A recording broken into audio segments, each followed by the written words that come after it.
Imagine a world where the next global superpower isn't the United States or China. It's already here in the form of India.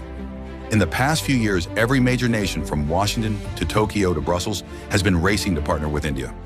Why? Because India's economy and population are surging, its factories and ports are expanding, and its strategic clout from the Indian Ocean to the Middle East is growing. In this video, we break down, with data and expert analysis, why India has become indispensable to the world's big players. India is now the world's fourth largest economy and one of the fastest growing major economies. Real GDP growth is estimated at 7.4% in fiscal year 2025 to 26, while foreign direct investment reached $73.3 billion during April to December 2025. Inflation remains under control at around 3 to 5%, and unemployment has fallen to about 4.7%. Driven by strong domestic demand, digital innovation, infrastructure spending, and reforms such as GST, India is expected to become the world's third largest economy within the next few years. Major powers see India as a new growth engine. The G20's host in 2023, India launched global initiatives like the India, Middle East, Europe Economic Corridor to link it with global markets. Demographics are destiny, and India's are very favorable. With 1.47 billion people more than China's 1.41 billion, India is the world's most populous country. Crucially, India's population is young. The median age is just 29.2 years, compared to China's 40.6 and roughly 38 in the US. This youth bulge means India will have the largest working age population for decades. India churns out roughly 2.55 million STEM graduates per year, second only to China, 3.57 million, and far more than the US, 0.82 million. Major economies are wooing this talent. Tech giants, Microsoft, Google, are partnering on R&D in India, and policymakers highlight India's digital-savvy workforce. All told, India's demographic heft, a cheap, skilled labor force and huge consumer market, is a huge draw for investors and strategic partners. Global supply chains are diversifying, and India is a prime alternative to China. Multinationals are investing in Indian factories under schemes like Make in India and the Production-Linked Incentives, PLI. Critically, India is betting on cutting-edge industries. In 2026, Tata Electronics and ASML inked an $11 billion deal to build India's first large-scale semiconductor fab in Gujarat. India now has approximately 13 chip fabs announced or under construction, part of the India Semiconductor Mission, reflecting a global push to lessen dependence on China for chips. India is also rich in critical minerals. It holds huge rare earth resources, monazite sands, and launched a 7,280 crore rupees, $880 million, scheme for rare earth magnets. All told, India offers new routes for everything from phones to EV batteries. In short, as companies shift China plus one, India's factories, ports, and mineral supplies are skyrocketing in value. With Asia's security balance in flux, India's strategic importance is rising. It sits at the heart of the Indian Ocean, through which approximately $5 trillion of trade flows annually, and it has tense borders with China. India has thus deepened defense ties with the US, Japan, and Australia. It is a core member of the Quad Alliance. In 2026, the Quad foreign ministers met in New Delhi to launch joint initiatives on Indo-Pacific security, energy, and critical minerals. The US has elevated India to major defense partner status. Recent US-India agreements foresee expanded arms sales and co-production.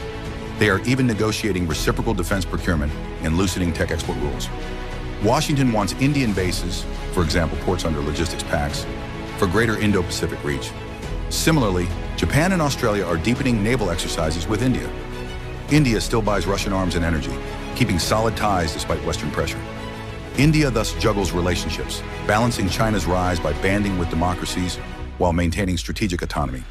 In short, every major power now sees India as a linchpin, a partner for security cooperation, from anti-piracy to technology sharing, and a counterweight in a multipolar Asia. Energy security is another reason powers need India. The country faces booming demand and is aggressively building clean energy. By March 2026, India had installed 283 gigawatts of non-fossil electricity capacity, solar, wind, hydro, nuclear, enough to rank third in the world in total renewable capacity. Notably, in July 2025, over half of India's electricity came from renewables, 51.5% share. India is aiming for 500 gigawatts non-fossil capacity by 2030, driving investment in solar plants and wind farms.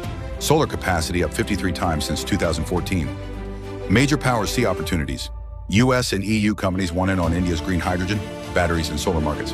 On nuclear power, India has made a defining breakthrough. On April 6, 2026, its prototype fast breeder reactor, PFBR, at Kalpakkam achieved first criticality. This 500 megawatt electric reactor actually breeds more fuel than it consumes, unlocking India's huge thorium deposits. India holds the world's second largest thorium reserves and is unique in pursuing a thorium fuel cycle.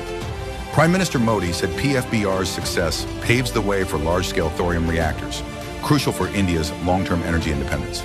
In sum, India is becoming a hub for tomorrow's energy. Wind and solar farms onshore and offshore, new nuclear, and possibly even green hydrogen.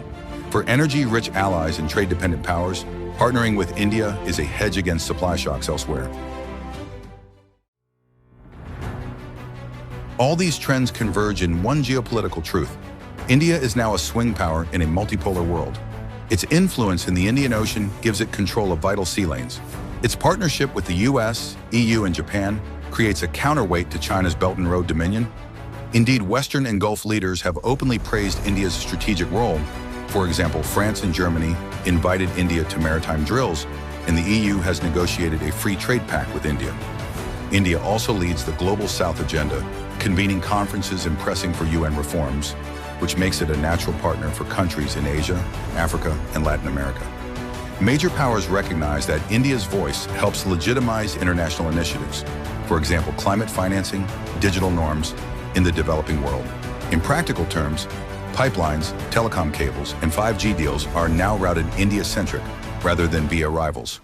Global supply chains are being rerouted to India, including electronics, textiles, auto parts, and security strategies like AUKUS or ASEAN +1 explicitly factor India in.